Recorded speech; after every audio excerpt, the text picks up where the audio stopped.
जय गुरु जी। जय गुरु जी संगत जी।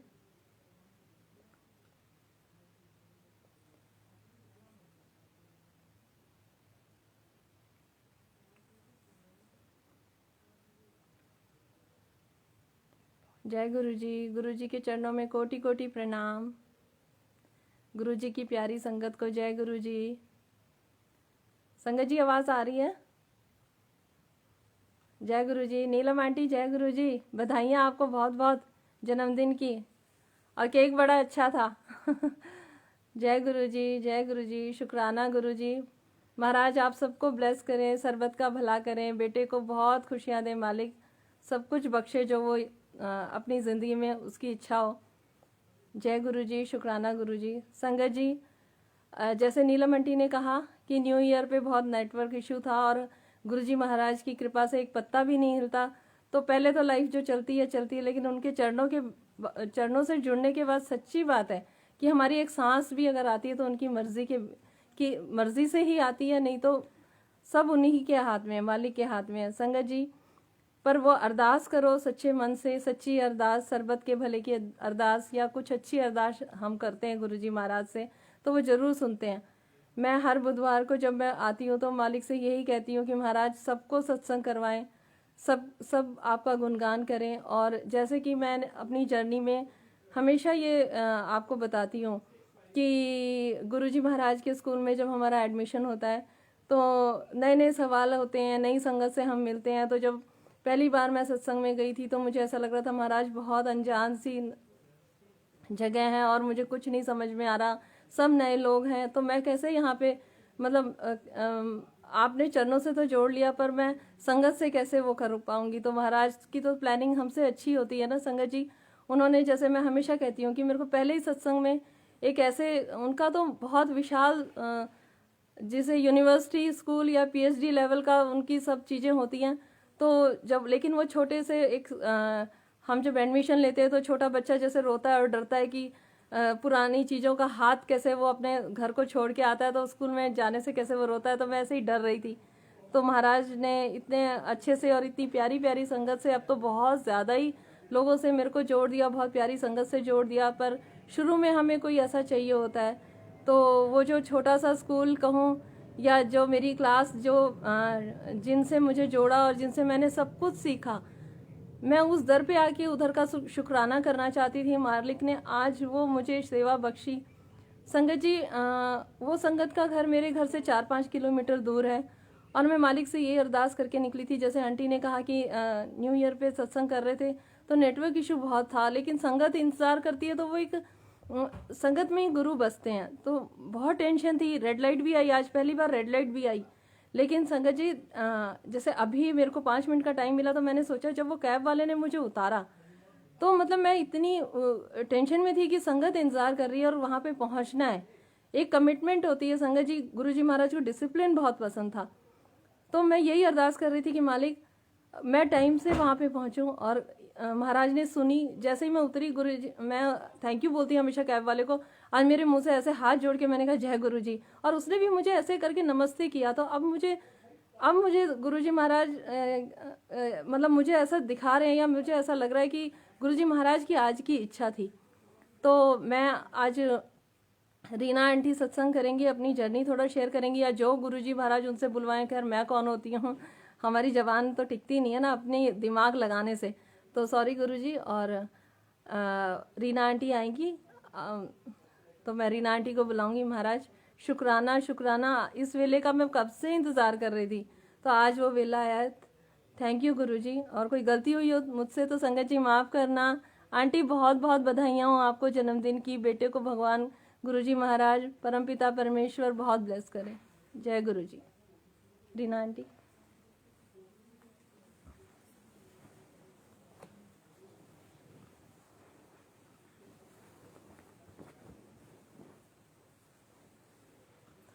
जय गुरु जी संगत जी, सभी को जय गुरु जी, शुक्राना गुरु जी।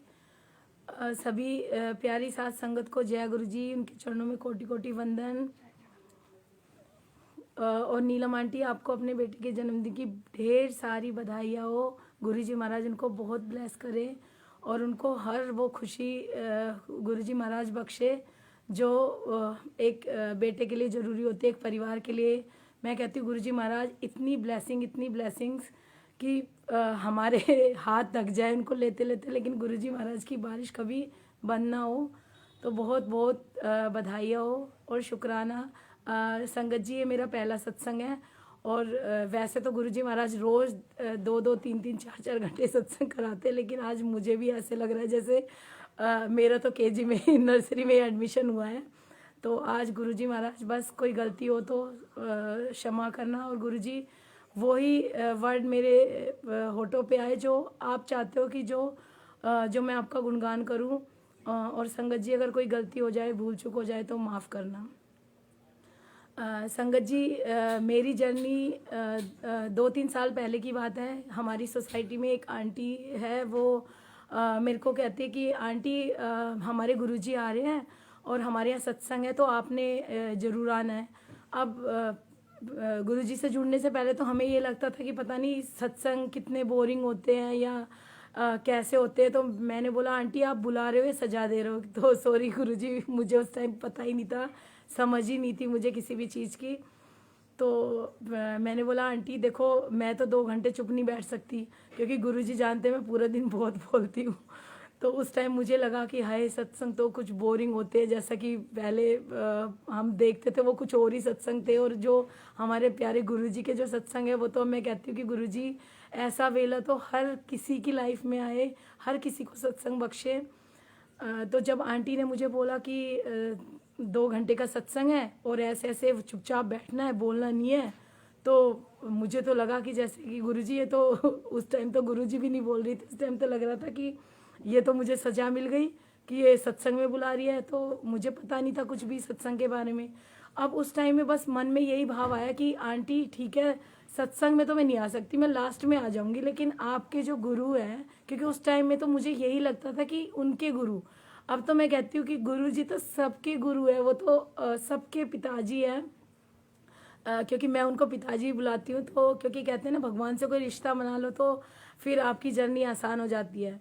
तो मुझे उस टाइम मुँह से यही निकला कि आपके जो गुरुजी है, तो उनके आगे जैसे हम कीर्तन में जाते हैं तो कोई चढ़ावा या कुछ ऐसा चढ़ता है, तो भाई उनके सामने क्या, उनके लिए क्या लाना है। तो आंटी ने बोला कि हमारे यहाँ कोई पैसे वैसे कुछ नहीं चढ़ते हैं, और आंटी आप ना सेवा होती है हमारे गुरुजी की ऐसे। तो मैंने बोला आंटी सेवा मतलब? तो उन्होंने बोला कि ऐसे लंगर बनता है तो उसमें कुछ भी आप अपनी तरफ से बना के ला सकते हैं जो कि सेवा में आपको मिला हो। तो संगत जी, पहली जो मेरी सेवा हुई वो गुरुजी ने जो सेवा बख्शी और जो सेवा ली वो कड़ी प्रसाद की थी। और मुझे सत्संग का तो कोई मतलब पता नहीं था, लेकिन इतना जोश भर गया कि ऐसी इतनी खुशी हो रही थी जैसे पता नहीं क्या मिल गया हो कि कड़ी प्रसाद बना। उसके बाद तो गुरुजी ने जितनी बार भी गुरुजी आते थे, मैं कभी सत्संग में नहीं जाती थी, मैं तो लास्ट में जाती थी या पहली जो वो टाइम देते थे उस पर लंगर पहुंच जाता था बस बन के। और एक बार वो आंटी कहती है, आंटी आपको पता है आप गुरुजी की के लिए इतनी सेवा कर रहे हो, जो कि वो सेवा भी हमारी नामात्र थी, लेकिन जो संगत जी मैं वही वर्ड में बोलूँगी जो उन आंटी ने बोला कि गुरुजी तो आपसे इतने खुश है तो आप ना सत्संग में आओ।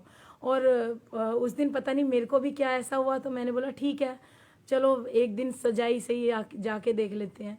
उस दिन संगत जी मैं जब पहली बार सत्संग में गई तो मुझे इतना अच्छा लगा, और तब मुझे समझ में आया कि ये तो इतनी बढ़िया वो था कि जो मैं कितना मिस कर रही थी मैं उस चीज़ को, कि बार बार यही बोलती थी कि नहीं मेरे को तो सत्संग में नहीं आना। तो गुरुजी से धीरे धीरे कनेक्शन बनने लगा।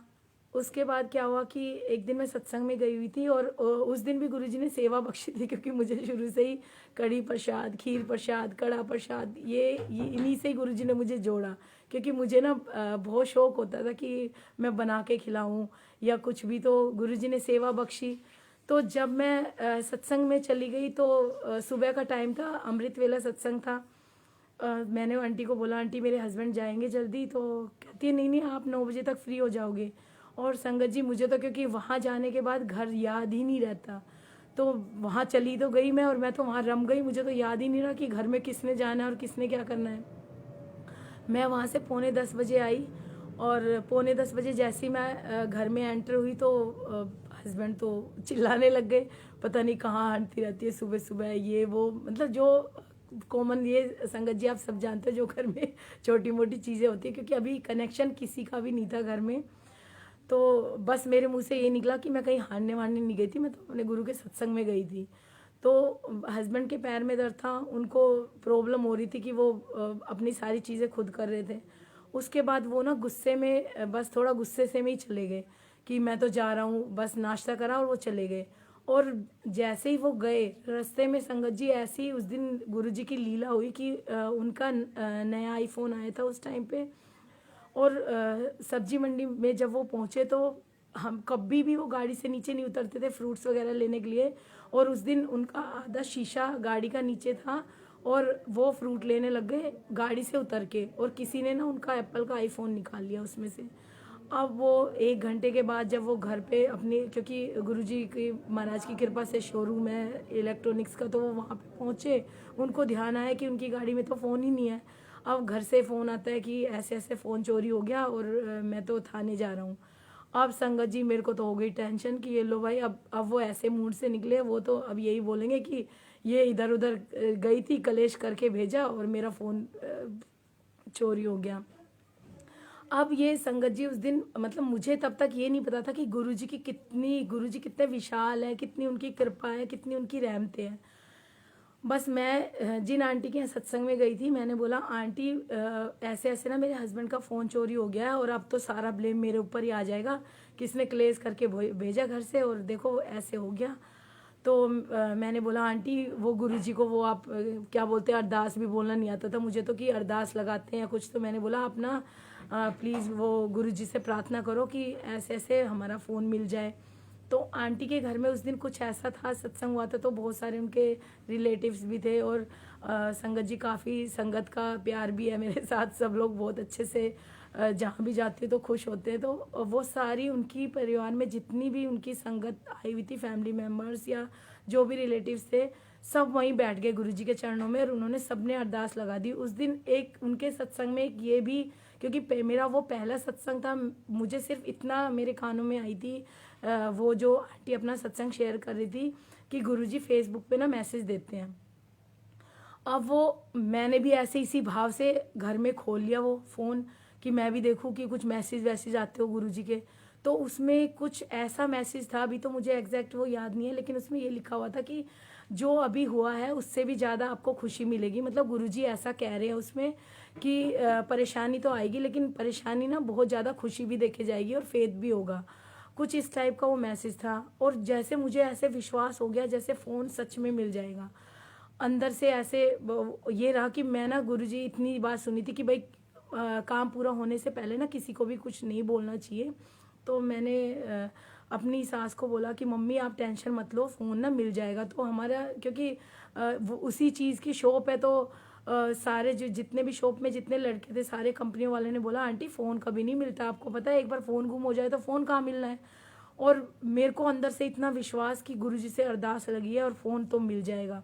संगत जी आप यकीन करेंगे, वो फ़ोन जिसमें 13% सिर्फ चार्जिंग, और कैसे बेटे ने उसका बिल्कुल लोकेशन निकाल ली और कहता है कि मम्मी मुझे पता है कि वो फ़ोन कहाँ पे है।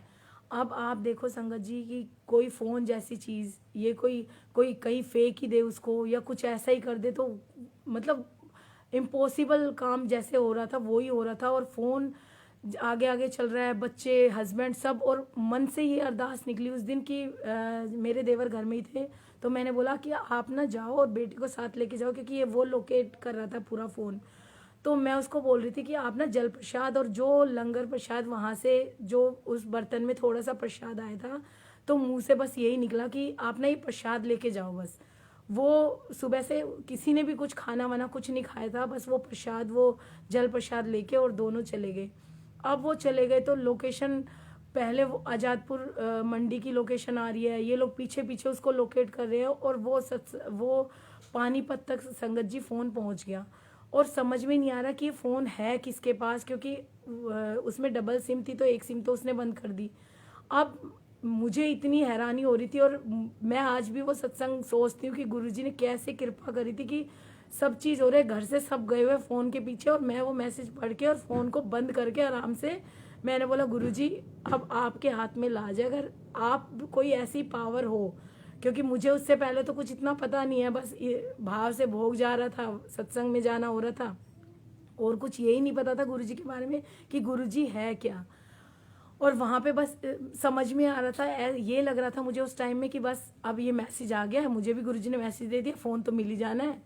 और बस मन में आया कि आज किसी का फ़ोन नहीं उठाना। और संगत जी गुरुजी इतने अच्छे हैं कि मुझे सुला दिया गुरुजी ने। अब किसी का 1.25 लाख का फ़ोन चोरी हुआ हो, आदमी ये सोचता है कि नींद नहीं आती, और गुरुजी ने मुझे फ़ोन बंद करवा के और सुला दिया। और उसके बाद आप ये देखो कि एक फ़ोन जैसी चीज़, वो जहाँ पे वो लोकेशन उसकी निकली, वो एक कोयले की ट्रेन थी जिसके ऊपर वो फ़ोन था। और लास्ट में जब जाके वो पानीपत वो ट्रेन रुकी तो सोनीपत में रुकी, तो उस टाइम में वहाँ पे कोई फाटक बंद हो गया, तो कोई मेरा देवर कह रहा है कि अब तो ये फाटक बंद हो गया, अब ट्रेन और आगे निकल जाएगी। संगत जी पता नहीं कहाँ से ये उस दिन मतलब खुद मेरे देवर ने मुझे बताया कि भाभी पता नहीं वहाँ पे ऐसा हुआ है, एक बंदा कोई गांव जैसा बंदा वो अंगूर खा रहा है वहाँ खड़ा होके, और मैंने उसको बोला कि भाई इस ट्रेन में ना हमारा फ़ोन है। संगत जी वो बंदा कहता है कि आप बैठो मेरे पीछे, और मेरा बेटा और मेरा देवर, क्योंकि हस्बैंड तो गाड़ी में थे और ये लोग बाइक पे, जो कि बाइक भी उसी बंदे की थी, और वो बंदा कहाँ से कच्ची गलियों से खेतों में से होता हुआ, और बिल्कुल मतलब जब ये लोग आके बता रहे थे हमें तो ऐसे लग रहा था जैसे कोई मूवी चल रही हो। कहते उस बंदे ने एग्जैक्ट वहीं पे ले जाके जहाँ पे वो ट्रेन रुकी हुई थी, और वहीं पे ले जाके उन्होंने रोक दिया और कहा ये रही ट्रेन। और जब वो सब ने ट्राई कर लिया, क्योंकि इतनी हाइपर टेंशन की तारें थी ऊपर, और ये हो रहा था कि अब पता नहीं वो फ़ोन कहाँ पे है, और उसमें वाहेगुरु की कोई सिमरन का कोई वो रिंगटोन लगी हुई थी। तो जैसे ही वो लोग वहाँ पे पहुँचे, अब ये नहीं पता फ़ोन कहाँ पे है। तो संगत जी वो जो कि मुझे भी उस टाइम में मेरे को घर वालों ने यही बताया कि 2% उसमें चार्जिंग बची थी, पूरा दिन बीत चुका था, जबकि आईफोन इतनी देर तक रुक ही नहीं सकता। तो ये सब गुरु जी की कृपा थी। और कैसे इन्होंने बोला कि अब क्या करें, अब ये नहीं पता इतनी बड़ी ट्रेन में फ़ोन है का, और वो ट्रेन भी चलने वाली। जब इन्होंने स्टेशन मास्टर को बोला तो कैसे उन्होंने बोला कि ठीक है मैं एक बार ट्राई करता हूँ, और जैसे ही उन्होंने वहाँ पे हाथ रखा, संगत जी फ़ोन उस हाथ के नीचे ही था। तो शुक्राना गुरुजी, मतलब इतना जो ये चीज़ें हो रही थी, और मुझे उस दिन एक जो फेथ जो मेरा जुड़ा गुरुजी से, वो यही कि ये तो इतनी बड़े वो है कि कहीं और कुछ कहने की ज़रूरत नहीं। इससे पहले हम दिया जला रहे थे, बात ही कर रहे थे, उसके बाद खाना खा लेते थे, पता भी नहीं था भगवान कोई है या सुन रहा है नहीं सुन रहा। मेरा तो संगत जी आपका तो पता नहीं, मेरा तो ऐसे ही चल रहा था। और उस दिन मुझे सच में एक ऐसी सुप्रीम पावर का पता चला कि ये तो इतनी जल्दी सुनते हैं। और 6:30 जब मैंने अपना फ़ोन ऑन करा, मुझे वही मैसेज दोबारा से मिला, और उसके बाद ही मेरी सास का फ़ोन आ गया, कहती कि फ़ोन मिल गया, फ़ोन मिल गया। मुझे इतनी खुशी हुई, इतनी खुशी हुई, शुक्राना करा। फिर मैं उसी दर पे गई जहाँ पे मैं सत्संग में गई थी, शुक्राना करके आई गुरुजी का। और संगत जी वो जो बंदा वहाँ पे लेके गया था, क्योंकि वो और कोई नहीं थे, वो गुरुजी ही थे, क्योंकि उस बंदे ने पैसे भी नहीं लिए, और वो कहाँ चला गया कुछ नहीं पता। तो शुक्राना गुरुजी का। मेरी ऐसे जर्नी स्टार्ट हुई, धीरे धीरे मंदिर जाना शुरू हुई। तो जब मंदिर जा रही थी एक दिन मैं, तो जो बाहर से शटल वाले जो अंकल होते हैं, क्योंकि वहाँ तो बहुत सारे अंकल आंटियाँ ही होते हैं, तो जो अंकल हमें बाहर से अंदर लेके जा रहे थे, तो मैंने बोला अंकल एक बात बताओ, मुझे तो यही नहीं पता गुरुजी मुझे कब मिले, क्योंकि काफ़ी टाइम हो चुका था। तो मैंने बोला जितने अंकल आंटी है, बहुत सारे मैंने जो पुरानी संगत के भी सत्संग सुने हैं या जो भी, उसमें सब अपनी डेट और टाइम तक भी उनको याद है। तो मैंने बोला मुझे तो बिल्कुल ही याद नहीं है कि गुरुजी से मैं कब जुड़ी, क्योंकि धीरे धीरे वो जुड़ाव कब इतने लगाव में बदल गया पता ही नहीं चला। तो अंकल कहते हैं कि जिस दिन आपको अपने कुल देवता जो आपके भगवान है जिनकी आप पूजा करते हो, तो वो और गुरुजी, जो जब आधे गुरुजी और आधे वो दिख जाए आपको एक ही स्वरूप में, तो समझ लेना कि आपको पूर्ण गुरु मिले उस दिन। ठीक है, बस उन्होंने कहा, मैंने सुन लिया, आगे बढ़ गए। अब आगे जाके मन में ये चल रहा कि गुरुजी सब कहते हैं यहाँ पे ये दिखा, बड़े मंदिर में ये दर्शन हुए, यहाँ पे ये दर्शन हुए। तो मैं अपने मन में ही कहते हुए चल रही हूँ, गुरुजी मुझे तो कभी कुछ नहीं दिखा, मैं तो इतनी बार से आ ली, मुझे तो कुछ दिखता ही नहीं है यहाँ पे। और संगत जी आप विश्वास करोगे, जब वो जो हम दरबार के लिए, जो गुरुजी के दरबार के लिए जो सीढ़ियाँ हैं वहाँ पे मैं चढ़ रही हूँ, और मैंने देखा जो शेष नाग है उसमें जो दूसरा नाग है, शेष नाग में जो गुरुजी के ऊपर जो नाग देवता बने हुए हैं, उसमें जो दूसरा वाला फन है उसमें पूरा जैसे कोई मणि चमक रही थी, इतनी तेज। और मैं किसी को बताना चाह रही थी कि क्या आपको पता है कि क्या आपको दिख रहा है आपको भी कुछ चमकता हुआ, लेकिन संगत जी पता नहीं उस टाइम में क्या हो जाता है, या बिल्कुल म्यूट हो जाते हैं हम लोग। और मैं उसको देखे जा रही हूँ और धीरे धीरे करके उसी में लीन हो गई। और उसके बाद फिर हम आगे बढ़ गए। जैसे ही लंगर हॉल में गए उस टाइम में गुरुजी ने सच में मुझे उस दिन वो चीज़ याद दिलाई कि एक दिन रात को ड्रीम आया था जिसमें गुरुजी ने दिखाया कि बहुत सारे, एक कढ़ी का पतीला है उसमें एक भंवर आया, जैसे नदी में भंवर आता है ऐसे भंवर आया, उसमें एक ब्लैक कलर का कुछ तड़का गिरा। और उसके बाद उसमें एक बार कान्हा जी, क्योंकि हम लोग कान्हा जी को मानते हैं, तो एक बार कान्हा जी, एक बार गुरुजी, कान्हा जी गुरुजी, ऐसे करते करते गुरुजी उसमें पूरे छट गए। और संगत जी वो भी कढ़ी प्रसाद, क्योंकि सबसे पहले गुरुजी महाराज ने मुझे सेवा बख्शी कढ़ी की। तो उस दिन मुझे वहीं बैठा के गुरुजी ने मुझे समझाया कि जो तू क्वेश्चन बाहर कर रही थी ना, उसका हर एक चीज़ का आंसर है, मैं हर एक चीज़ सुनता हूँ। और संगत जी गुरुजी तो सबकी है, वो सबकी सुनते हैं, ऐसा कुछ नहीं है जो हम सोचते हैं वो संगत बहुत ब्लेस्ड है, वो ब्लेस्ड। मैं कहती हूँ गुरुजी सबको, उनको अपने सब बच्चे प्यारे हैं। कोई भी पेरेंट्स को ऐसा नहीं होता कि जो किसी से कम प्यार होता है, किसी से ज़्यादा होता है। गुरुजी को अपने सारे बच्चे प्यारे होते हैं। तो पांचों उंगलियां एक जैसी नहीं होती है, लेकिन फिर भी माँ बाप के लिए ना वो पांचों उंगलियां चाहे वो एक जैसी ना भी हो ना, तो सिर्फ एक माँ बाप का रिश्ता ही ऐसा होता है जो सब अपने सारे बच्चों को बराबर दृष्टि से देखते हैं। तो इसका भी बहुत बहुत शुक्राना, क्योंकि पहले तो मुझे लगता था ये उनके गुरुजी बाद में हो गया कि अब तो ये हमारे गुरुजी। फिर उसके बाद संगत जी जब ये चीज़ भी हो गई, तो जैसे ही मैं मंदिर से घर आई, आते ही मैंने रघुवीर अंकल वाला सत्संग सुना। और जैसे कि गुरुजी वो आंसर भी मुझे देना चाहते थे। उन्होंने बोला कि वहाँ पे गुरुजी जब भी आपको कुछ मंदिर में दिखता है या शेषनाग के ऊपर कोई दिखता है, कोई लाइट नहीं होती, कोई मोती नहीं है, वहाँ कुछ भी ऐसा नहीं है, वो गुरुजी ब्लेस कर रहे होते हैं उस टाइम में, और वो उसी को ही दिखता है उस टाइम में जिसको गुरुजी ने ब्लेस करना होता है। जरूरी नहीं कि साथ में कोई खड़ा है तो उसको भी दिखेगा। तो उसका भी बहुत बहुत शुक्राना कि गुरुजी, एक दिन मैंने ऐसा सोचा तो गुरुजी ने वो भी सेम डे पूरा किया। उसके बाद संगत जी स्टार्टिंग शुरू हो गई, क्योंकि काफ़ी टाइम हो चुका था, अब सत्संग सुनने लगी। और मुझे नहीं पता संगत जी मैं कब वो धीरे धीरे धीरे मैं इतना ज़्यादा डीपली जाने लग गई कि मुझे किसी चीज़ की भी कोई वो नहीं थी। जब सत्संग सुनती थी तब रोती थी, और मतलब उस टाइम में भाव में आके यही लगता था कि हम उस टाइम में क्यों नहीं थे, जब गुरुजी आप भी यहीं थे, हम भी दिल्ली में थे, तो आप हमें तब क्यों नहीं मिले। क्योंकि वो भी संगत जी गुरुजी ने धीरे धीरे ये एहसास कराया कि वो तो तब भी हमारे साथ थे। वो बात अलग है कि हमें एहसास अब हुआ। गुरुजी ने तो पता नहीं हमारी बाह कब से पकड़ी हुई है, ये हमें ऐसा लगता है कि हमें अब गुरु मिले हैं। संगत जी ऐसे ही जर्नी स्टार्ट होने लग गई, ऐसे ही धीरे धीरे सबसे कनेक्शन ऐसा ख़त्म हुआ। मुझे कुछ भी अच्छा नहीं लगता था, बस मेरे को ये लगता था कि अभी 2-2 घंटे वाले जो सत्संग है, मैंने सारे वो सत्संग खोजने शुरू करे, एक एक करके धीरे धीरे उसमें इतना रस आने लगा, इतना रस आने लगा। उसके बाद मुझे लगता था कि सच में हमारी लाइफ का कोई कोई उद्देश्य है, मेरी लाइफ का क्या उद्देश्य है। मुझे हमेशा ये लगता था कि कोई डॉक्टर बना, कोई इंजीनियर बना, कोई कुछ बना। और संगत जी सच में मुझे ये मेरा पर्सनल वो है कि मेरी एजुकेशन भी इतनी नहीं है, तो मुझे लगता था कि मेरी लाइफ का क्या मोटिव है, कि मैं किस लिए इस धरती पे आई हूँ। हमेशा मेरे को यही लगता था कि अगर किसी को हम सुख नहीं दे सकते तो कम से कम दुख भी मत दो। और पता नहीं संगत जी शुरू से ही गुरुजी की ऐसी कृपा रही है कि अगर जहाँ पे भी गुरुजी महाराज ने जहाँ भेजा है, तो वहाँ पे इतनी नज़र हुई है कि इतना प्यार, इतना प्यार। और ऐसे लगता था जैसे दूसरों को हंसाना और खुश करना सबसे बड़ा मतलब मुझे यही लगता था अपनी लाइफ का, कि कहीं जा रहे हो अगर कोई आपसे खुश है तो ये कितनी अच्छी बात है ना, कि कोई आपके किसी शब्दों से खुश हो रहा है, कोई आपकी कॉमेडी से खुश हो रहा है।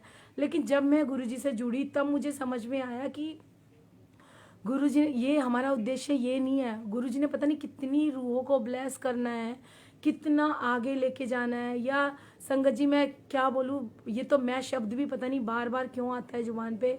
मैं तो कहती हूँ गुरुजी किसी दिन इस मैं को ही ख़त्म कर दो। ये जिस दिन मैं ख़त्म होएगी ना, क्योंकि अभी तो हमारे अंदर काम, क्रोध, लोभ, मोह, अहंकार इतना भरा हुआ है, इतना, क्योंकि हमें खुद ही समझ नहीं है कि हम कर क्या रहे हैं।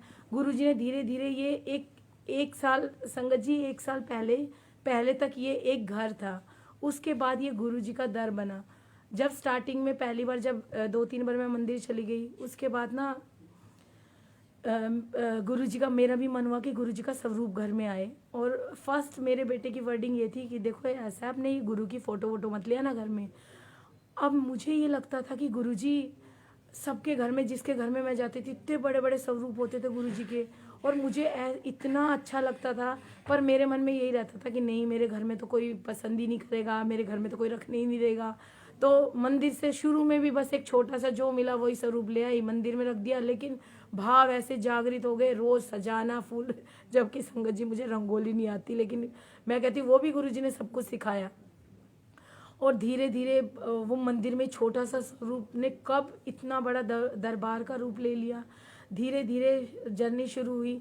अच्छा, उस टाइम में क्या हुआ कि सत्संग तो संगत जी बहुत, अब जो गुरुजी महाराज करवा रहे हैं, क्योंकि बीच से मुझे नहीं पता, मैं भी झल्ली हूँ क्या बोले हुए जा रही हूँ। क्योंकि मैं तो कहती हूँ मेरा नाम ही, जैसे आंटी ने बोला रीना आंटी अभी आ रही है, तो मैं कहती हूँ गुरुजी मेरी तो कोई पहचान ही नहीं है, मेरे नाम की कोई वैल्यू ही नहीं है। मेरा गुरु बहुत बड़ा है, बस गुरु की उस्तत हो, गुरु की रात दिन मैं उस गुरु की बस गुरु गुरु गुरु, बस गुरु की ये सत्संग करती रहूँ, बस उसके अलावा मुझे और कुछ भी नहीं चाहिए। इवन सिंगल, मैं तो कहती हूँ गुरुजी जिस दिन मेरे प्राण भी निकले तो वो आपकी सेवा में निकले, और जिस दिन सेवा ना हो तो उस दिन अगले दिन मेरी लाइफ का उदय ही ना हो सूरज।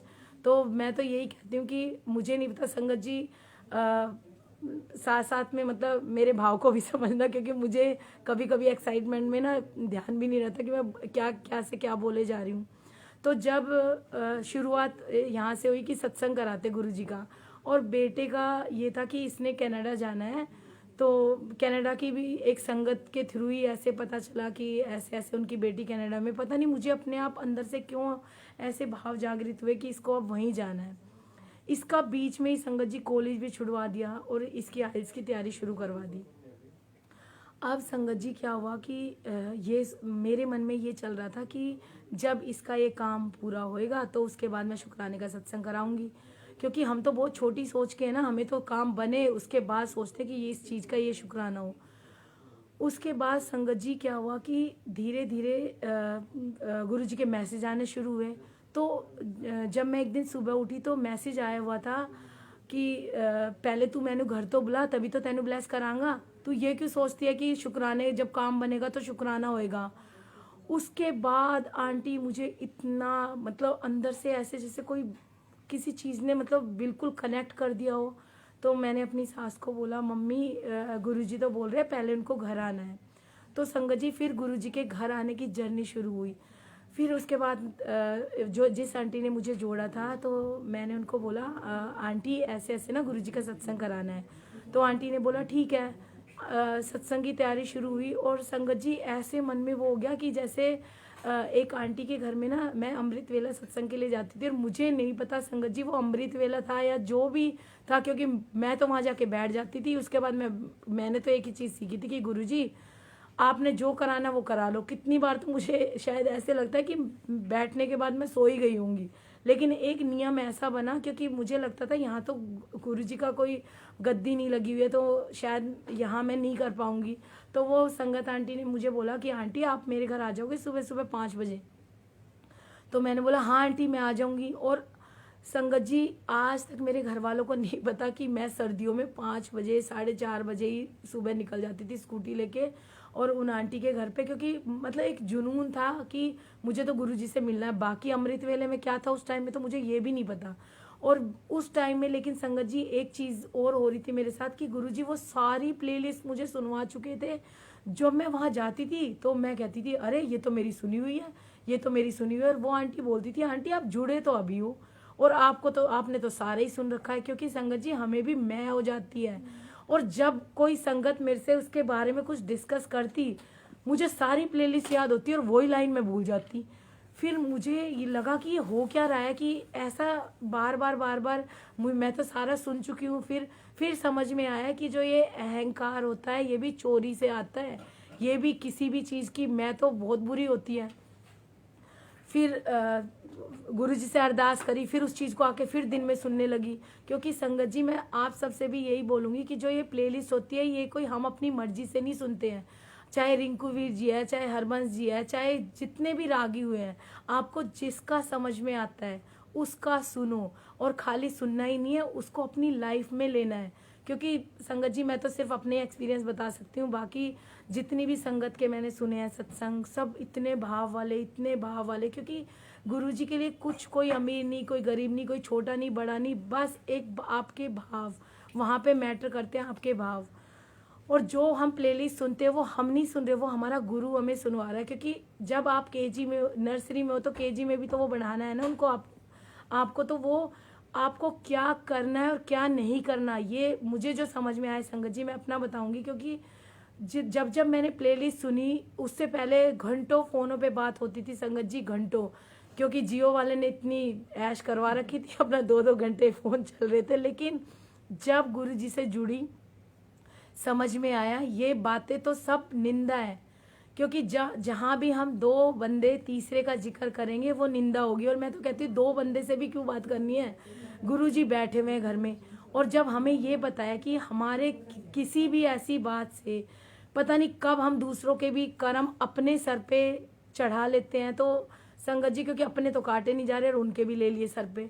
तो मुझे तो जो समझ में आया, मैं आपसे भी सबसे हाथ जोड़ के यही गुजारिश करूँगी कि आप जितना हो सकता है तो आप न्यू जर्सी वाली है, दुबई वाली जो सुबह वाली प्लेलिस्ट है, या जो भी आपको जो शब्द, क्योंकि शब्द के बाद देखो मैं तो संगत जी पंजाबी नहीं हूँ, तो मुझे शुरू में प्रॉब्लम शायद होनी थी, तो गुरुजी ने इसलिए मुझे रिंकू वीर जी वाली प्लेलिस्ट सुनाना शुरू करा।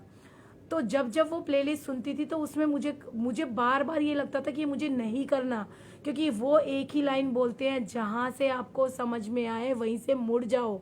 क्योंकि शुरू में ध्यान नहीं रहता, लेकिन संगत जी गुरु जी का शुक्राना शुक्राना शुक्राना मेरे मालिक।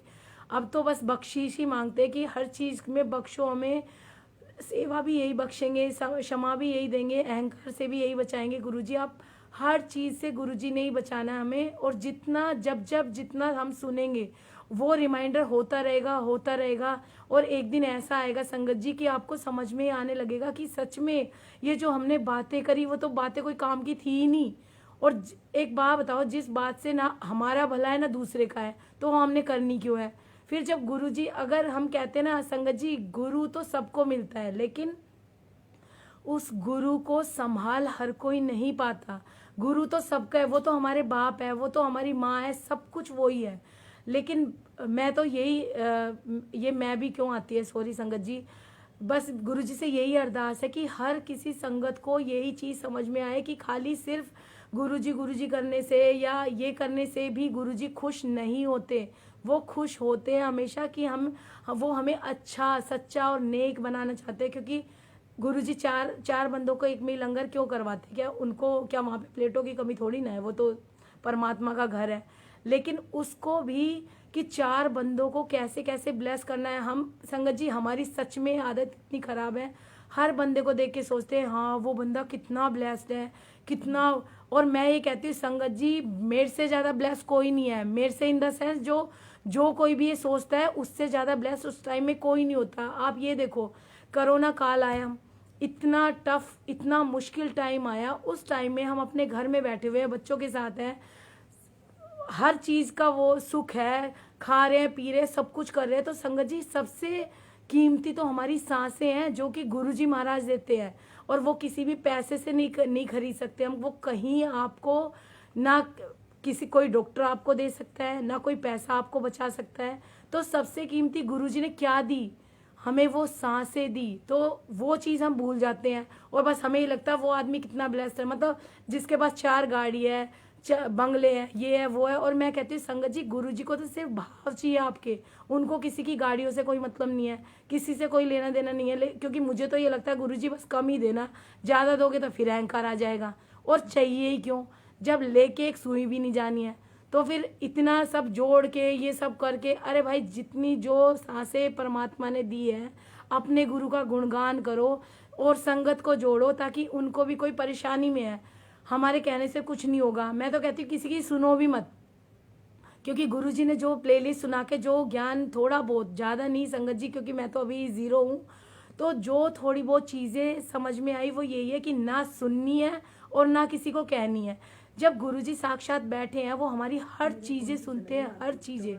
तो जब वो हर चीज़ें सुन रहे हैं तो हमें कुछ भी ये सब सोचने की ज़रूरत ही क्यों पड़ रही है कि गुरुजी ये और गुरुजी वो। मैं तो कहती हूँ सब कुछ, अगर कभी रोने का भी मन हो, कभी भी कुछ भी, कितनी बड़ी से बड़ी संगत जी परेशानी क्यों ना हो, क्योंकि मैं तो संगत जी खुद भी गुरुजी महाराज सिखा रहे हैं कि कैसे भरोसा, भरोसा सबसे बड़ा है भरोसा, क्योंकि सब कुछ गुरु कर रहा है, हमारे वश में कुछ भी नहीं है।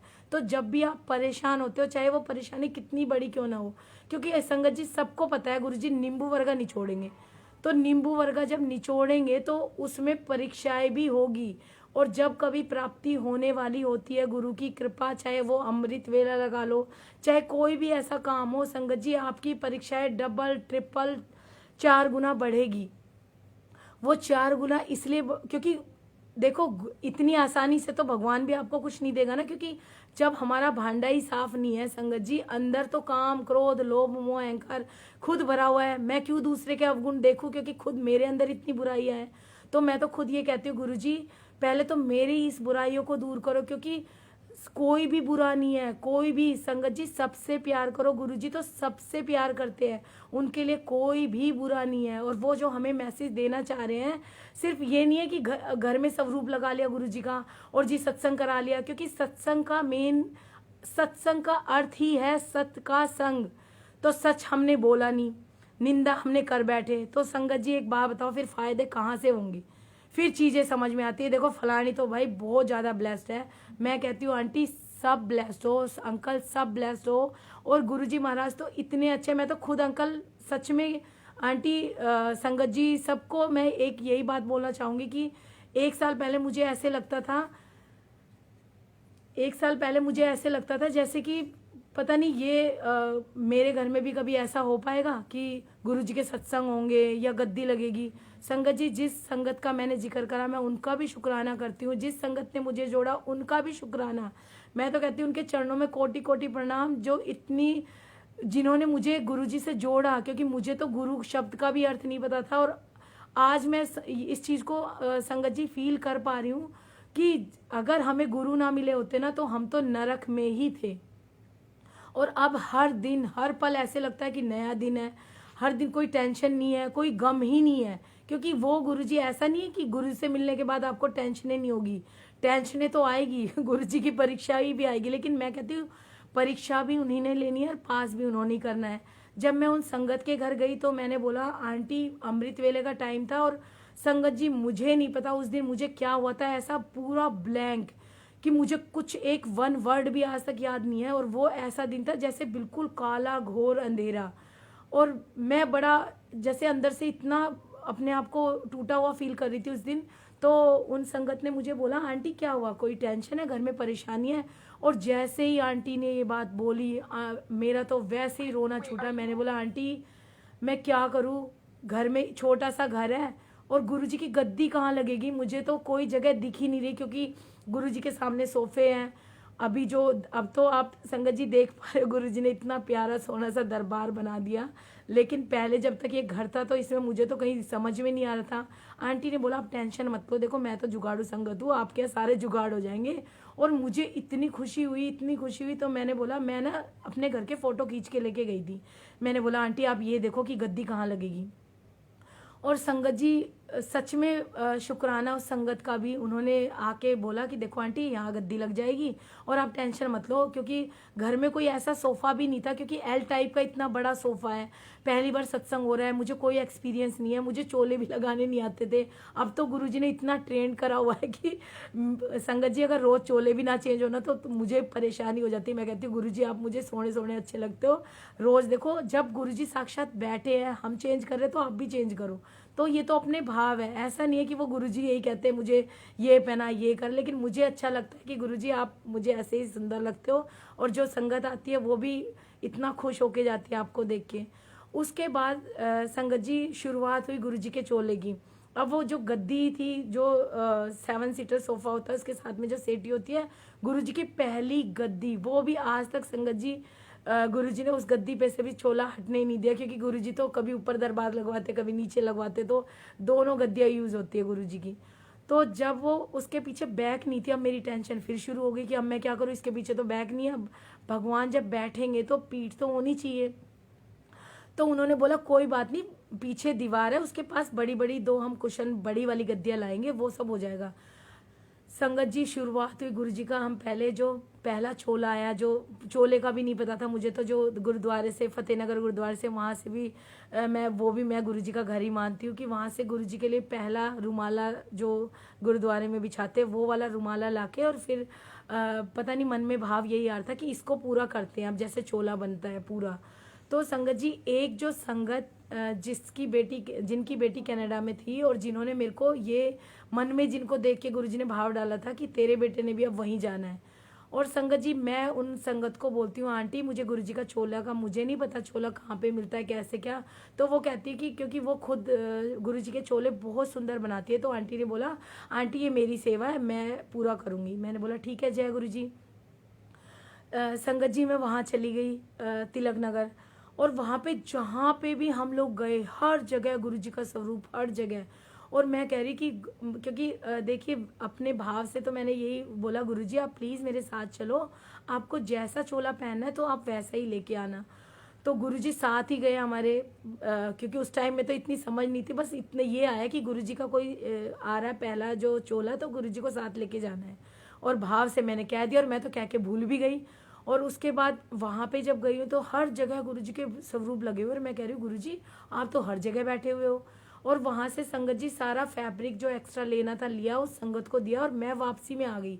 सेक्टर 11 पे मेरी स्कूटी खड़ी हुई है, और संगत जी इतनी हैरानी की बात कि जब वो टोकन डाल के मैं जेब में मैंने हाथ डाला स्कूटी की चाबी लेने के लिए, और इतनी देर में देखती हूँ कि मेरे हाथ में दूसरा टोकन, और वो सिक्योरिटी वाले जो भैया खड़े थे मैं उनको देख रही हूँ और हंस रही हूँ। मैं कह रही हूँ भैया पता नहीं मेरी जेब में कहाँ से आ गया, अब कोई वो नोट थोड़ी ना जो चिपक के आ गया, अब मैं अकेली गई हूँ तो टोकन भी एक लूँगी।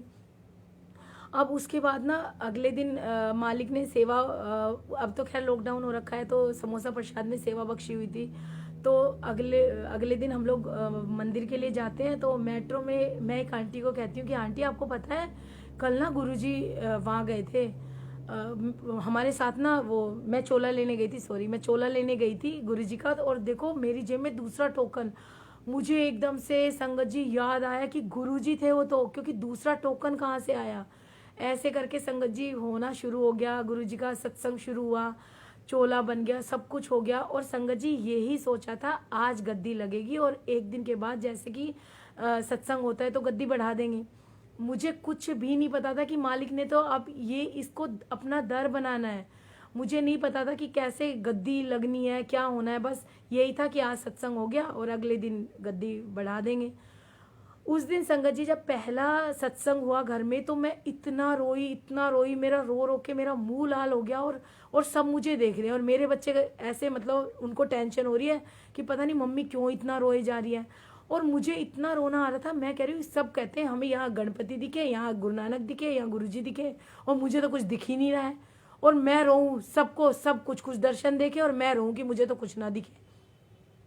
अब अगले दिन सत्संग भी हो गया, सब कुछ हो गया। अगले दिन संगत जी ये सोचा गया कि भाई शाम को फिर से सत्संग कर लेंगे। अब मुझे नहीं पता संगत जी हमारी टैंकी में पानी खत्म हुआ, नीचे जाने लगी मैं, तो नीचे सीढ़ियों में चंदन की इतनी तेज फ्रेग्रेंस, मुझे लगा किसी ने धूप वो अगरबत्ती जलाई है। मैं जैसे जैसे नीचे जा रही हूँ वैसे वैसे इतनी तेज फ्रेग्रेंस बढ़ती जा रही है। जैसे जैसे मैं ऊपर आ रही हूँ अब मैंने देखा किसी ने कोई धूप बत्ती अगरबत्ती नहीं जला रखी है। जैसे जैसे मैं ऊपर आती हूँ और वो फ्रेग्रेंस तेज होती है, और मेरे को शिवरिंग शुरू हो गई, और मन में भाव आ रहा है कि कंबल ले और लेट जा। अब देखिए जॉइंट फैमिली में मदर इन लॉ भी आई हुई थी मेरे पास ही, तो अब मुझे लग रहा है कि मम्मी काम करी मैं कैसे सोऊं, और मन में अंदर से ऐसे आ रहा है कि जैसे कंबल ले और लेट जा। और फिर मैंने हिम्मत करके मम्मी को बोला कि मैंने बोला मम्मी आप ना काम मत करो थोड़ी देर, और मैं ना वो मेरे को तो शिवरिंग शुरू हो रही है। तो सेम संगत जी वही मम्मी के मुंह से वही निकला, एक काम कर कंबल ले और लेट जा। तो मन में ये भाव आया कि देखो इतने भाव से घर में, इतनी श्रद्धा से, जितनी, क्योंकि मैं तो मानती हूँ कि संगत में ही गुरु बसते हैं, जो जो इनकी संगत की चरण धूलि यहाँ पे पड़ी है। तो मन में ऐसा विचार आया कि क्यों ना मैं इन्हीं कंबल को एक मैंने बिछा लिया और एक मैंने ओढ़ लिया, और गुरु जी के सामने जहाँ गुरु जी की पहली गद्दी लगी थी इसी दरबार में, और मैं संगत जी वहाँ पे लेट गई।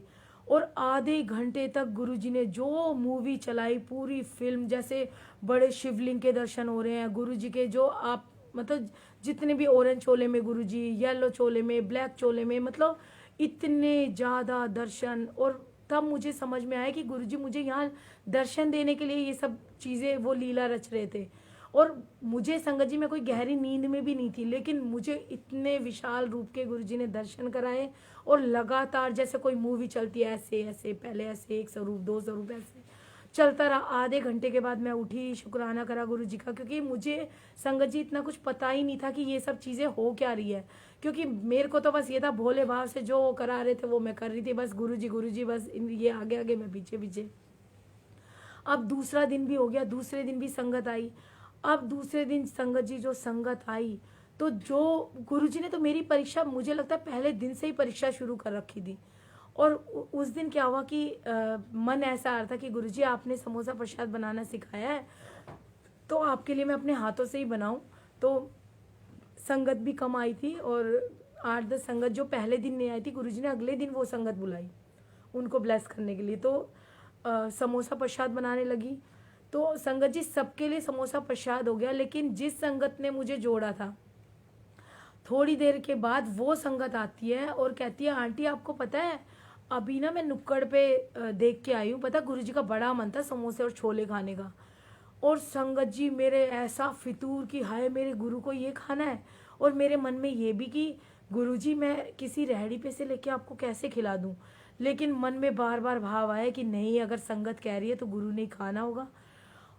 और जबकि गुरुजी तो खा चुके, उस टाइम में ये शुद्ध भी नहीं रहती। मैं अपने बच्चे को कह रही हूँ बेटा ऑर्डर कर दे, वो कह रहा है मम्मा आप बोलोगे, जहाँ से बोलोगे मैं वहाँ से ला दूंगा, लेकिन मैं तो यहाँ से नहीं लाने का, जब आप नहीं खा सकते तो आप अपने गुरु को क्यों खिला रहे हो। और मन में ऐसा भाव कि मुझे नहीं पता संगत जी, क्योंकि जब सत्संग हुआ, जब गुरु जी से मिली, तो ऐसी जैसे बावली हो गई, कहते हैं ना जैसे कि इसलिए संगत ने नाम भी मीरा का ही दे रखा है। अब तो 4 दिन पहले मेरा बेटा भी बोलता है गुरु जी की मीरा बाई। तो मैं कहती हूँ इस वर्ड के बराबर, क्या मैं धूल के बराबर भी नहीं हूँ संगत जी, पर मुझे बहुत अच्छा लगता है अगर संगत के मुंह से निकला तो समझो मेरे गुरु ने इनाम दिया है। तो ऐसी पागलपन, ऐसा वो कि कंघी करने की फुर्सत नहीं, जैसे बालों की जटाएं बन रखी है। 15 दिन हो गए कंघी करे हुए, सत्संग की तैयारियों में ये हो रहा है वो हो रहा है, मेरा गुरु आ रहा है, बस उसके अलावा कोई होश नहीं, कोई ध्यान नहीं। अब संगत जी शुरुआत हुई कि अगर गुरु जी ने वो छोले खाने हैं और समोसा प्रसाद खाना है, मैं संगत जी रोना है मेरे को बार बार कि मेरे बच्चे मेरी बात नहीं सुन रहे। मैं कह रही मेरे गुरु ने वो खाना है, और बच्चे कह रहे मम्मी आप पागल हो गए क्या। संगत जी ऐसे ही जो जिस सुध में थी ऐसे ही नीचे उतर गई कि मेरे गुरु ने तो यही खाने हैं, मैं तो लाऊं तो यही लाऊं। और चुपके से ऐसे भागे जा रही हूँ। और वहाँ पे जाके ना, मतलब अब तो मैं कहती हूँ गुरुजी सॉरी, जो चीज़ उस दिन तो जो मेरे गुरु ने खाया तो वो हम सब ने खाया, लेकिन अब मुझे समझ में यही आता है कि जब गुरुजी सबको क्वालिटी खिलाते हैं तो मैं भी वही खिलाऊँ, अपने गुरु को अच्छे से अच्छा खिलाऊँ। बल्कि मैं तो कहती हूँ गुरुजी शरीर में इतनी ताकत दो कि मैं अपने हाथ से बना के खिलाऊँ, मैं क्यों खिलाऊँ बाहर का आपको। उस दिन मैं संगत जी ऐसे भागी पागलों की तरह, सब देख रहे, लेकिन मुझे कोई फर्क नहीं पड़ रहा क्योंकि मेरे गुरु ने खाना है। समझ में आ रहा था कि परीक्षा मेरी शुरू हो चुकी है, पहले दिन से ही परीक्षा चल गई। लाई भोग, गुरु जी को भोग लगाया, सबने लंगर करा। उसके बाद संगत जी सोचा चलो आज फिर से एक और सत्संग कर लेते हैं, फिर गद्दी बढ़ा देंगे। पता नहीं संगत जी आज भी मुझे वो दिन याद है कि जब मेरे मन में भाव आया, मैंने अपनी सास को फ़ोन करा, मम्मी 2 दिन के बाद चले गए, और मैंने फ़ोन करा, मम्मी क्या मेरे गुरु के लिए इस घर में कोई स्थान है? मुझे नहीं पता कि मैंने वो बात क्यों बोली, कैसे गुरुजी ने बुलवाई। और मम्मी ने बोला आ तो गए तेरे गुरु, और कैसे आएंगे। और संगत जी बस मैं इतनी खुश हो गई कि अरे गुरुजी की तो गद्दी लग गई घर में। 5 दिन तक संगत जी वो संगत आई, क्योंकि उस टाइम में जब मैं शुरू में जब मंदिर जाती थी तो हमेशा मंदिर में अनाउंसमेंट होती थी कि मंगलवार और बुधवार को गुरुजी समाधि में होते हैं और वो हर किसी के घर जाते हैं, ब्लेस करते हैं, लेकिन मंदिर के टाइम पे कभी भी सत्संग नहीं करना। तो 6 से 8 में संगत जी जो 5 दिन गुरुजी ने सत्संग कराए उसमें कोई भी टाइम क्लैश नहीं हुआ मंदिर का। और गुरुजी ने अमृत वेला करवाया, कभी शाम का करवाया, कभी दोपहर का करवाया, और हर बार अलग अलग संगत को बुलाया। 5 दिन तक ऐसा समागम, घर में संगत आ रही है, लंगर बन रहा है। संगत जी मुझे होश ही नहीं है कि मैं कौन सी दुनिया में हूँ और सारी चीज़ें कैसे होते जा रही थी। क्योंकि आप सोचो कि जिस घर में कोई मान भी ना रहा हो गुरु को, और उस घर में गुरु ने गद्दी लगवा दी और वहाँ पे सारी चीज़ें हो रही है, संगत आ रही है, सब कुछ होने लग गया। अब जब संगत जी एक दिन इसी सत्संग के बीच में एक संगत, पहले क्योंकि मैं कीर्तन मंडली में भी थी तो मेरे को हमेशा ही लगता था कि हम वहाँ पे भी जा रहे थे तो यही बातें, अरे उसने माइक ले लिया, आज उसने गाया, उसने अच्छा नहीं गाया, ये सब चीज़ें हो रही थी। और उस दिन मुझे ये चीज़ समझ में आई कि कभी भी किसी का दिल नहीं दुखाना चाहिए। उनमें से एक संगत ऐसी थी कि जो 6 महीने से संगत जी वो कीर्तन में आ ही नहीं रही थी। और उस दिन मुझे गुरुजी ने जैसे कि गुरुजी से अरदास करी, गुरुजी मेरी सारी गलतियां सुधारो पहले, क्योंकि गलतियां तो मैं क्यों दूसरे को बोलूं, मैं तो कहती हूँ गलतियां तो मेरी है, दूसरा गलत नहीं है, हम गलत होते हैं। तो मैंने बोला गुरुजी पहले मेरी गलतियां सुधारो, नहीं तो पेंडिंग वर्क इतना बढ़ जाएगा, अगर मेरा पेंडिंग वर्क बढ़ता गया तो मैं आगे कैसे बढ़ूंगी। और गुरुजी ने वो गलतियां सुधारवाना शुरू करा। उन आंटी को फ़ोन हुआ कि आंटी गुरुजी का सत्संग है और आपने आना है। वो आंटी आई, मुझे नहीं पता था संगत जी कि उनके हस्बैंड बेड पे चले गए। वो इतना उनको वो लकवा हो गया, एक साइड पूरा उनका पैरालाइज हो गया और वो इतने टाइम से बेड पे थे। और जब मुझे पता चला तो मुझे दिल से इतना बुरा लगा कि पता नहीं गुरुजी महाराज कब हमारे मुंह से क्या पता कुछ ऐसा निकला हो कि दूसरी संगत को कोई परेशानी हो या कुछ भी। क्योंकि मुझे तो यही लगता है कि मेरे शब्दों से, मन से, वचन से, कर्म से किसी को कोई परेशानी ना हो, बस मैं तो गुरु से यही मांगती हूँ। फिर वो संगत आई है यहाँ पे, और जब वो संगत आई है तो उस संगत ने बोला कि ऐसे ऐसे ना मेरे पति बहुत बीमार है। तो गुरुजी से अरदास करी कि गुरुजी संगत के इनके पति को ठीक करो आप। और फिर मैंने बोला आंटी, कहती मेरे पास ना आपके पास कुछ गुरुजी का कोई स्वरूप है। तो उस टाइम में मैं खुद इतनी नहीं थी, मेरे पास कुछ भी नहीं था, सिर्फ एक ब्रेसलेट था जो मुझे कहीं से मिला था। तो फिर ना मैं बोलती हूँ अच्छा आंटी आप रुको मैं देखती हूँ। संगत जी अंदर गई, उनके पहले हस्बैंड के लिए लंगर, जल प्रसाद सब कुछ दिया उनको। और जब मैं अंदर गई तो मैंने देखा कि एक ना वो था ब्रेसलेट था, और उसमें वो मैंने उठाया कि चलो मैं यही दे देती हूँ उनको। और संगत जी हमारी सोच कितनी छोटी होती है कि मैंने देखा उस पर, अरे ये तो ब्लैक चोले वाले गुरुजी हैं। और मैंने किसी संगत से सुना था कि ये तो बहुत कर्म काटते हैं और बहुत ब्लेस करते हैं। और मैं आधे रास्ते आई संगत जी, और उसको ना वापस वहीं ड्रॉर में रख के आ गई। और जैसे ही वो रख के मैं बाहर निकली, मैंने देखा वो संगत इतनी फूट फूट के रो रही थी। और उस टाइम संगत जी मुझे अपने ऊपर इतना अफसोस हुआ, मैंने अपने आप को धिक्कारा कि धिक्कार है तेरे ऊपर एक स्वरूप के लिए इतनी छोटी सोच। मैं वापस गई और वापस वहाँ से वो ब्रेसलेट लिया और मैंने बोला आंटी ये लो और आपके पति ठीक हो जाएंगे। और संगत जी हमारे गुरु इतने प्यारे गुरु कि वो उनके हस्बैंड भी संगत जी 1 महीने के अंदर उनके पति में इतनी रिकवरी कि वो बिल्कुल ठीक हो गए। शुक्राना उस चीज़ के लिए भी गुरु जी का। और संगत जी जब 5वां दिन था, ऐसे एक दिन होते रहे सत्संग। जब लास्ट डे था कि 5 दिन, क्योंकि गद्दी लगी है तो 5 दिन तक होना सत्संग, ये भी मेरी सास के मुंह से गुरुजी ने निकलवाया कि 5 दिन लगातार सत्संग होंगे। और जब 5वें दिन सत्संग था तो वो अमृत वेले का सत्संग था। और गुरुजी ना मुझे रात को ही मैंने अपनी सास को बोला कि एक दिन पहले वो आ गए, बीच में 2 दिन चले गए थे। लास्ट वाले दिन मैंने बोला मम्मी आज लास्ट डे है, आप भी आ जाओ। तो मम्मी कहते हैं रात को वो यहीं पे, मैंने बोला क्योंकि जिस दिन से संगत जी गुरु जी आए तो मेरा तो बेडरूम भी यही है, मेरा तो ठिकाना ही यही है। मैं तो कहती हूँ कि गुरु जी महाराज बस प्राण भी निकले ना तो यहीं अपने चरणों में ही ले लेना, क्योंकि वो समा भी कितना हसीन होगा ना जब आपको आपके गुरु लेने आएंगे। आज भी इनके चरणों में, कल भी वहीं जाना है, तो टेंशन तो कुछ है ही नहीं। तो मैंने बोला मम्मी मैं तो यहीं सोऊंगी। तो मम्मी कहती मैं भी यहीं सो जाती हूँ। और मैं हंस के कह रही हूँ मम्मी आपको पता है, मुझे पता है सुबह कितनी संगत आएगी।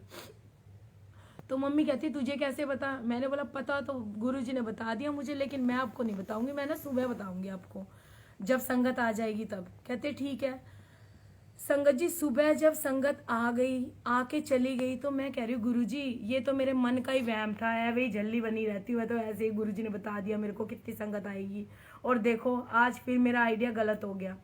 संगत जी उसी टाइम एक संगत का फोन आता है। तो वो संगत कहती है कि आंटी आपके घर का लोकेशन भेज दो, क्योंकि मैं किसी आंटी के यहाँ सत्संग में गया हुआ था, तो मैं मत्था टिकाने के लिए आ रहा हूँ। मैंने बोला जय गुरु जी। संगत जी गुरु जी ने रात को टॉफियाँ डलवाई थी उसमें, और हाथ से जितनी टॉफियाँ डली थी ना तो वो पूरी 10 टॉफियाँ थी। 8 संगत आ चुकी थी।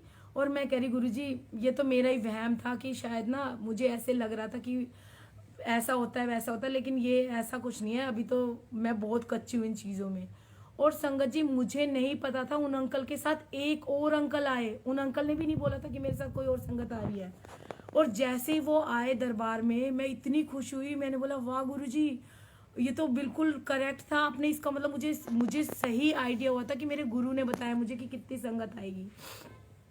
उसके बाद संगत जी जब वो अंकल अंदर एंटर हो रहे थे और जैसे भाव से मैंने उनको सत्संग सुनाए, इतने कभी चोले वाला, कभी कोई, एक के बाद एक सत्संग सुनाई जा रही थी मैं उनको, तो उनको इतना भाव आया उस टाइम में। वो कहते हैं आंटी संगत जी आप देख रहे हैं पीछे जो ड्रैगन चोले वाले जो गुरुजी हैं, संगत जी ये वहीं से आए और उन्होंने बोला आंटी मुझे बड़े मंदिर से ना एक स्वरूप मिला है, और वो बिल्कुल महाराजा की तरह गुरुजी बैठे हुए। मुझे नहीं पता था कि ये वाले गुरुजी है वो।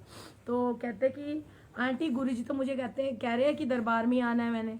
तो मैंने बोला अंकल जय गुरुजी। ठीक है अंकल। अब आप देखिए संगत जी इसी सत्संग में गुरुजी ने वो परीक्षा ली, एक छोटा सा ब्रेसलेट जो कि हम सोचते हैं ना ये मेरी ब्लेसिंग है, ये उसमें ब्लेसिंग नहीं होती है। गुरुजी भी कहते हैं वंड के खाओ, जब हम बांटते हैं तो वो कितने विशाल रूप में आते हैं। संगत जी आप देखो एक छोटा सा ब्रेसलेट देने से, और गुरुजी इतने बड़े उसमें फ्रेम होके आए हैं कि मैंने वो फ्रेमिंग नहीं करवाई है, वो खुद ही उन्होंने फ्रेम करे हुए गुरुजी लेके आए वो साथ में। और मैं इतनी खुश हुई, मैंने बोला वाह गुरुजी आपने तो सब चीज़ें पहले से ही प्लान कर ली हैं। अब संगत जी चीज़ें शुरू होने लगी एक के बाद एक, फिर तो सत्संग, फिर तो नए नए स्वरूप आने लगे गुरुजी के, और कैसे आ रहे थे मुझे कुछ भी नहीं पता था। अब ये पहला सत्संग हुआ 5 दिन, उसके बाद ठीक है गुरुजी की गद्दी लग गई, अब मेरा तो यहीं ठैया बन गया, मैंने तो बस रात दिन यहीं रहना, जितनी देर काम करा उतनी देर फिर आ गए।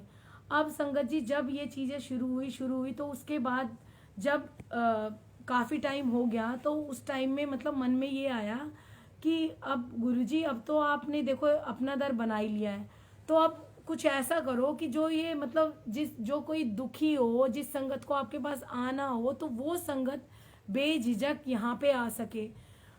संगत जी मुझे नहीं पता, एक छोटे से स्वरूप से शुरुआत हुई, घर वालों के ऑब्जेक्शन हुए, और मैं कहती हूँ कैसे चीज़ें होते होते होते इतनी बढ़ने लगी। हर रोज़ सत्संग होने लग गए। इवन मैं आपको सच्ची बताऊँ, अगर हम गुरुजी से जो बात करते हैं ना, वो उनको सब कुछ पता है हम क्या कर रहे हैं, किससे मिल रहे हैं, कहाँ जा रहे हैं, क्या हमारे मन में चल रहा है, वो सब कुछ सुनते हैं। क्योंकि गुरुजी ने ऐसी ऐसी संगत से मिलाया। बस मैं गुरुजी को बोलती थी गुरुजी ये संगत कितनी आपके टाइम की ब्लेस संगत है, और कितने इनके भाव हैं। आप संगत जी बिलीव करोगे कि नेक्स्ट 1 हफ्ते के अंदर ही वो संगत से गुरुजी ऐसे मुलाकात करवाते थे, ऐसे उनसे मिलवा देते थे कि मुझे खुद समझ में नहीं आता था। मैं बोलती थी वाह गुरुजी आपने तो इनसे भी मिलवा दिया। तो संगत जी सत्संग तो अभी बहुत सारे हैं, और मुझे लग रहा है कि अब ना टाइम भी थोड़ा सा ज़्यादा हो गया कि शायद किसी और संगत ने भी सत्संग करना हो। तो अब मैं यही विराम लेती हूँ। और अगर कोई गलती हो तो संगत जी प्लीज़ माफ़ करना, क्योंकि मुझे शब्दों का भी नहीं पता, मुझे कोई ज्ञान नहीं है, मैं बिल्कुल ज़ीरो हूँ। बस मैं तो वो कहते हैं ना कि गुरु जी के बस सिर्फ चरणों की सेवा चाहिए। और संगत जी अभी गुरु जी की आरती कर लेते हैं, क्योंकि हर काम गुरु जी 7 बजे तक ही करवाते हैं। तो अब पहले एक बार आरती कर लेते हैं, उसके बाद जो गुरु जी से आज्ञा लेते हैं। और जब दोबारा गुरु जी सेवा का मौका देंगे तो मैं दोबारा जरूर आऊँगी संगत जी, क्योंकि मैं तो बिल्कुल पागल हूँ। पता नहीं संगत जी मैंने क्या क्या बोल दिया, तो कुछ गलती हो भूल चुक हो तो संगत जी माफ़ करना। जय गुरु जी, शुक्राना गुरु जी। आरती लगा ले। आरती बोल दे, आरती करेंगे अभी। संगत जी अभी हम आरती करेंगे और आपको सबको गुरुजी के दर्शन भी होंगे, क्योंकि गुरुजी साक्षात आप सारी संगत को दर्शन देना चाहते हैं आज, क्योंकि संगत जी शिव जी भी और सारे देवता विराजमान है यहाँ पे। तो और आप मतलब आपके लिए यहाँ से ढेर सारी गुरुजी ब्लेसिंग भेजने वाले हैं। और मैं चाहती हूँ कि आप भी दर्शन करें। और नेक्स्ट जब मुझे कभी सेवा का मौका मिलेगा तो मैं बताऊंगी कि गुरुजी शिव जी के रूप में कैसे आए। तो संगत जी अब आरती शुरू करते हैं। जय गुरु जी, शुक्राना गुरु जी। आरती भी देंगे फिर। हाँ जी, एक मिनट। पैर ही सो गया। आरती एक सेकंड, माचिस कहाँ है मेरी? पैर सो गया मेरा। रुको। रोम रोम संगत का गुरु जी गाए तुम रे आरती। नैनों के है दीप जला। चल ठीक है, एक ही नेक्स्ट टाइम करना। ओके, तेरे मन में आ गया तो लगाओ। जरूर लगा भी लगा। हाँ,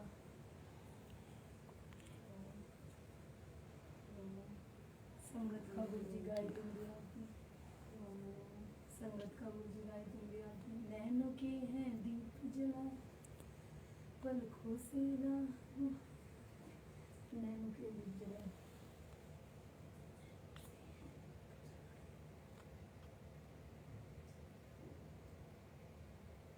अच्छा, शिव जी की निकाल ले, वो कल मैं भेज दूंगी। शिव जी की रीना आंटी, संगत पूछ रहे कहाँ रहते हो आप? द्वारका सेक्टर 19 लिख दे। द्वारका सेक्टर 19। ओम जय शिव ओमकारा। शुक्राना गुरु जी। जय गुरु जी, शुक्राना गुरु जी। बहुत बहुत शुक्राना, अनंतम शुक्राना। चलो चलो दिखते हैं। जय गुरु जी। संगत जी आरती लीजिए आप भी। और मेरा पहला सत्संग है, कोई भूल चूक हो तो क्षमा करे। जय गुरु जी, शुक्राना गुरु जी। एक बार दर्शन करा दे सब बोला दर्शन वहाँ पे। हाँ हाँ, शिव जी के पास में करो। मैं करवाती हूँ। बेटा एक मिनट। संगत जी आप सब अपनी ब्लेसिंग्स ले। अभी साक्षात गुरु जी बैठे हुए हैं, इतना स्माइली फेस, इतना खुश है, इतनी फ्रीग्रेंस आ रही है। गुरु जी महाराज आप सबको खुशियाँ दे, सबको ब्लेसिंग्स दे। गुरु जी सब ऐसे खुश रहे, स्वस्थ रहे।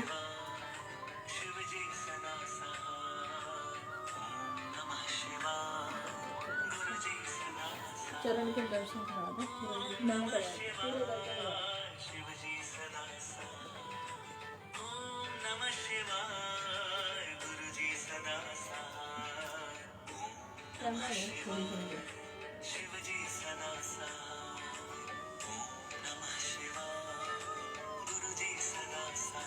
कहाँ रखूँगी प्लेट?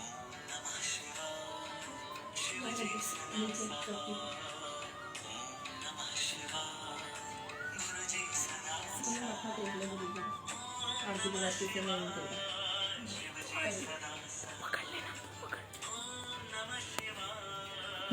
थैंक यू गुरु जी, बहुत बहुत शुक्राना गुरु जी। Thank you Guru ji.